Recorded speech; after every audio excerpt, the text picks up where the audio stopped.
অবশেষে ইনকিলাব মঞ্চের আহ্বায়ক ওসমান হাদী হত্যার প্রধান আসামি ফয়সাল করিম মাসুদ ও তার সহযোগী আলমগীর হোসেনকে ভারতের পশ্চিমবঙ্গ পুলিশের স্পেশাল টাস্ক ফোর্স গ্রেপ্তার করেছে বলে আমরা জানতে পারলাম। আমরা যদি দ্য ক্যাম্পাস পত্রিকার খবরে দেখি, সেখানে বলা হয়েছে যে শনিবার রাতে পশ্চিমবঙ্গের উত্তর 24 পরগনা জেলার বনগাঁ থেকে তাদেরকে গ্রেপ্তার করা হয়। এএসটিএফ জানায়, মানে স্পেশাল টাস্ক ফোর্স জানায় যে গোপন ও বিশ্বাসযোগ্য তথ্যের ভিত্তিতে জানা যায় বাংলাদেশে চাঁদাবাজি ও হত্যাকাণ্ড সহ গুরুতর অপরাধ সংগঠনের পর দুই বাংলাদেশি নাগরিক দেশ ছেড়ে অবৈধভাবে ভারতে প্রবেশ করেছেন। তারা সীমান্তবর্তী বনগাঁ এলাকায় অবস্থান করতেছিলেন এবং সুযোগ পেলেই আবার বাংলাদেশে ফিরে যাওয়ার পরিকল্পনা করতেছিলেন। এই তথ্যের ভিত্তিতে অভিযান চালিয়ে 7ই মার্চ রাত এবং 8ই মার্চ ভোরের মধ্যবর্তী সময়ে, মানে রাত্র 12টার আগে পরে দিকে, এই সময়ে বনগাঁ এলাকা থেকে তাদেরকে আটক করা হয়। আটক ব্যক্তিরা হলেন 37 বছর বয়সী রাহুল ওরফে ফয়সাল করিম মাসুদ, যিনি বাংলাদেশের পটুয়াখালীর বাসিন্দা, এবং 34 বছর বয়সী আলমগীর হোসেন, তিনি ঢাকার বাসিন্দা। তো প্রাথমিক জিজ্ঞাসাবাদ করে জানা যায় যে রাহুল ওরফে ফয়সাল করিম মাসুদ এবং আলমগীর হোসেন বাংলাদেশে রাজনৈতিক কর্মী শরীফ ওসমান হাদী হত্যাকাণ্ডে জড়িত ছিলেন। হত্যাকাণ্ডের পর তারা পালিয়ে যান এবং মেঘালয় সীমান্ত দিয়ে অবৈধভাবে তারা ভারতে প্রবেশ করেন। পরে ভারতের বিভিন্ন স্থান ঘুরে পশ্চিমবঙ্গের বনগাঁ এলাকায় আসেন এবং সেখান থেকে আবার বাংলাদেশে ফিরে যাওয়ার পরিকল্পনা করতেছিলেন। হাদী হত্যার আসামি ফয়সালকে 14 দিনের রিমান্ডে নেওয়া হয়েছে। আপনারা জানেন যে গত বছরের 12 ডিসেম্বর রাজধানীর বিজয়নগর এলাকায় নির্বাচনী প্রচারণা চালাতে গিয়ে গুলিবিদ্ধ হন শরীফ ওসমান হাদী। এরপর সরকার তাকে উন্নত চিকিৎসার জন্য সিঙ্গাপুরে পাঠালে 17 ডিসেম্বর সিঙ্গাপুর জেনারেল হাসপাতালে চিকিৎসাধীন অবস্থায় হাদী মারা যান। হাদীর মৃত্যুর খবর এলে জনতা উত্তেজিত হয়ে ওঠে এবং প্রথম আলো ডেইলি স্টার কার্যালয়ে আগুন ধরিয়ে দেওয়া হয়। তো দর্শক, ওসমান হাদী ছিলেন একজন সাহসী বিপ্লবী। তার খুনিদের গ্রেপ্তারের খবরে যার পর নাই আনন্দিত হয়েছি, কোনো সন্দেহ নাই, কিন্তু তারপরেও না কিছু প্রশ্ন থেকে যায়। যেমন পত্রিকার খবরে বলা হয়েছে যে হত্যাকাণ্ডের পর তারা পালিয়ে যান এবং মেঘালয় সীমান্ত দিয়ে অবৈধভাবে ভারতে প্রবেশ করেন। পরে ভারতের বিভিন্ন স্থান ঘুরে পশ্চিমবঙ্গের বনগাঁ এলাকায় আসেন এবং সেখান থেকে আবার বাংলাদেশে ফিরে যাওয়ার পরিকল্পনা তারা করতেছিলেন। তার মানে হচ্ছে যে তারা ভারত থেকে বাংলাদেশে ফেরার পরিকল্পনা করতেছিলেন। এখন আমার 1 নম্বর প্রশ্ন হচ্ছে যে তারা খুনের মামলার আসামি এবং তারা এও জানে যে বাংলাদেশে গেলেই তাদের বিচার হবে। এটা জেনেও তারা কেন পশ্চিমবঙ্গের বনগাঁ সীমান্তে এসেছিলেন বাংলাদেশে ঢোকার জন্য? নাকি এটা ভারতীয় পুলিশের সাজানো স্ক্রিপ্ট? হাদীকে বাদ জুমা মোটরসাইকেলে করে এসে গুলি করে দুষ্কৃতিকারীরা, এবং এর ঠিক 30 মিনিট পরেই online fact checker the Dissent জানায় যে হাদী হত্যাকারীর নাম হচ্ছে ফয়সাল করিম মাসুদ ও আলমগীর শেখ এবং তারা ছিলেন হাদীর নির্বাচনী প্রচারণা টিমের সদস্য। যাই হোক, এই ঘটনার পরের দিনই আমরা অনুসন্ধানী সাংবাদিক জুলকারনাইন সায়ের সামির ফেসবুক পোস্টে জানতে পারলাম যে এই অভিযুক্ত ফয়সাল করিম মাসুদ ও আলমগীর শেখ তারা ময়মনসিংহের ভালুকা বর্ডার দিয়ে ভারতে পালিয়ে গিয়েছেন। এখন দ্বিতীয় প্রশ্ন হচ্ছে যে এত দ্রুত হত্যাকারী কারা জানার পরেও কেন এদেরকে গ্রেপ্তার করা সম্ভব হলো না? তাহলে কি আইন শৃঙ্খলা বাহিনী হাদী হত্যার অভিযুক্তদেরকে গ্রেপ্তার করার কোনো চেষ্টাই করেনি? যদি নাই করে থাকে তাহলে আবারও একই প্রশ্ন যে কেন করেনি? দেখুন, এনসিপির আহ্বায়ক নাহিদ ইসলাম উনি কিন্তু সস্তা কথা বলার লোক না। গত বছরের 22 ডিসেম্বর তিনি প্রথম আলো এবং ডেইলি স্টারে মব দ্বারা অগ্নিকাণ্ডের ঘটনার প্রতিবাদ স্বরূপ নিউজ পেপার ওনার্স অ্যাসোসিয়েশন, সংক্ষেপে নোয়াব নামে একটি সংগঠনের উদ্যোগে একটি প্রতিবাদ সভায় নাহিদ বলেন যে শরীফ ওসমান হাদী হত্যা এবং তার পরবর্তী ঘটনা পরিকল্পনা আগে থেকেই তৈরি করা হয়েছিল এবং যার সঙ্গে সরকারের অভ্যন্তরের কিছু অংশ যুক্ত ছিল। নাহিদ ইসলাম বলতেছেন, সাংঘাতিক কথা, যিনি একজন সরকারে ছিলেন। 3 নম্বর প্রশ্ন হচ্ছে যে সরকারের অভ্যন্তরের একটি গ্রুপ কেন এই কাজ করতে চাইবে এবং তারাই কি এই অভিযুক্তদের ভারতে পালিয়ে যেতে সাহায্য করেছিল? প্রশ্ন আসে কিন্তু। এই হাদি হত্যার তদন্তে নিয়োজিত পুলিশ কর্মকর্তাদের ভাষ্য মতে শরীফ ওসমান বিন হাদি নতুন ধারা রাজনীতি শুরু করেছিলেন। সেই রাজনীতি করার কারণেই ঢাকা মহানগর উত্তর যুবলীগের সাংগঠনিক সম্পাদক ও মিরপুর এলাকার সাবেক ওয়ার্ড কাউন্সিলর তাইজুল ইসলাম চৌধুরী বাপ্পির নির্দেশনা এবং পরিকল্পনায় শরীফ ওসমান হাদিকে গুলি করে মেরে ফেলা হয়।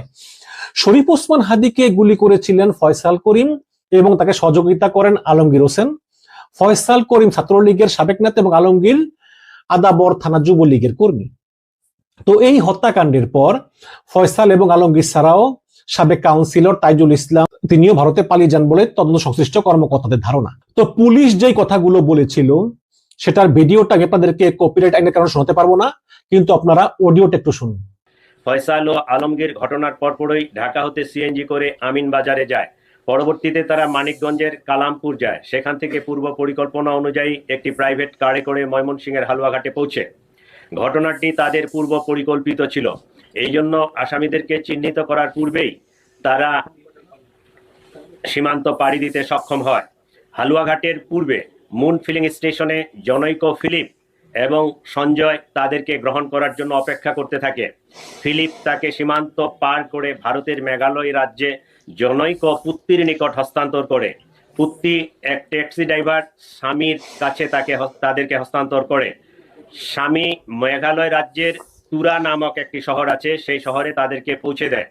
আমরা ইনফরমাল চ্যানেলে মেঘালয় পুলিশের সাথে যোগাযোগ করে যেটি জানতে পেরেছি, তারা ইতোমধ্যে পুত্তি ও স্বামীকে গ্রেফতার করেছে। তো গত বছরের 28শে ডিসেম্বর ডিএমপি মিডিয়া সেন্টার আয়োজিত এক সংবাদ সম্মেলনে এই সব তথ্য জানান ঢাকা মেট্রোপলিটন পুলিশের অতিরিক্ত police commissioner crime and operations SN Mohammad Nazrul Islam. তো এই নজরুল ইসলাম বলেছেন যে ভারতের পুলিশ ইনফরমালি তাদের জানিয়েছে যে ফয়সাল করিম মাসুদ ও আলমগীর শেখের দুই সহযোগী পুত্তি এবং স্বামীকে তারা গ্রেপ্তার করেছে এবং খুব সম্ভবত 28শে ডিসেম্বর বা তার আগে পরে হবে জুলকারনাইন সাহের স্বামী তিনি তার এক ফেসবুক পোস্টে বলেছিলেন যে ভারতে এই ফয়সাল করিম মাসুদ এবং তার সহযোগী আলমগীর শেখ গ্রেপ্তার হয়েছিলেন। যদিও আমি ফেসবুক পোস্টটা খুঁজে পাইনি, হয়তো স্বামী ভাই এটা ডিলিট করে দিয়েছেন।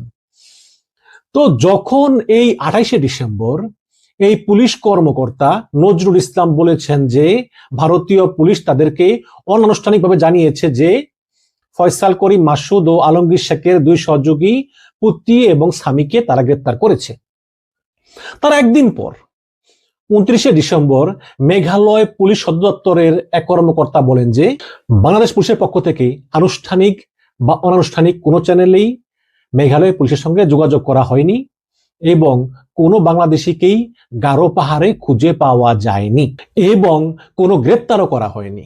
এবং ভারতীয় সংবাদ মাধ্যম হিন্দুস্তান টাইমসের প্রতিবেদনে বলা হয়েছিল যে দেশটির সীমান্তরক্ষী বাহিনীও বাংলাদেশ পুলিশের দাবিগুলো প্রত্যাখ্যান করেছে।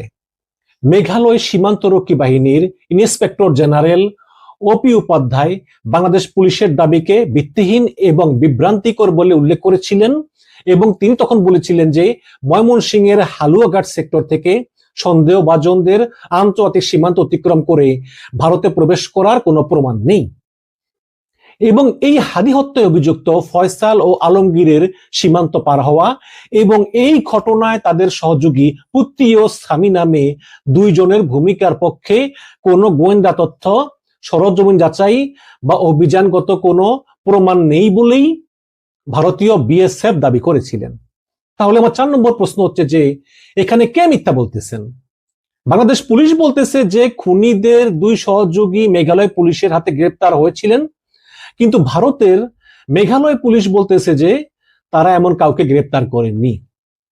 এরপরেই জানুয়ারির প্রথম সপ্তাহে ফয়সাল করিম মাসুদের 2টি ভিডিও সামাজিক যোগাযোগ মাধ্যমে ছড়িয়ে পড়ে।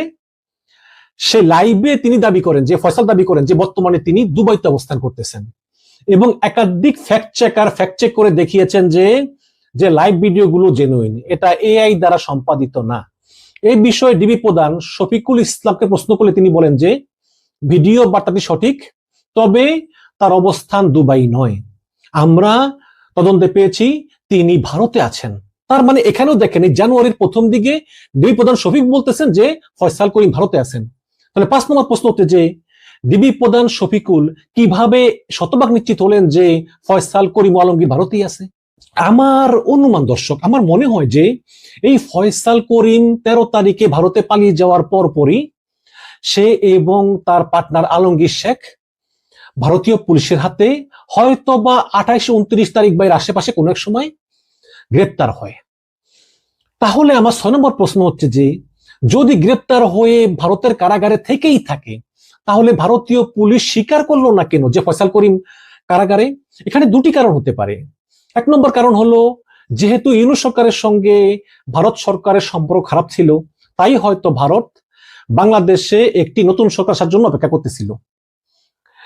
দ্বিতীয় কারণটা হতে পারে যে হয়তো বা ফয়সাল করিমকে বাঁচানোর জন্য আওয়ামী লীগ প্রচুর পরিমাণে টাকা পয়সা ঢেলেছে ভারতীয় পুলিশের বিভিন্ন ডিপার্টমেন্টে, হতে পারে। কিন্তু প্রশ্ন হচ্ছে যে তাহলে এখন কেন গ্রেপ্তার দেখানো হলো? দেখুন, আরটিভি এবং প্রথম আলোর খবরে বলা হয়েছে যে সম্প্রতি ডিজিএফআই এর মানে সামরিক গোয়েন্দা পরিদপ্তরের নবনিযুক্ত মহাপরিচালক মেজর জেনারেল কায়সার রশিদ চৌধুরী সম্প্রতি ভারত সফর করেন।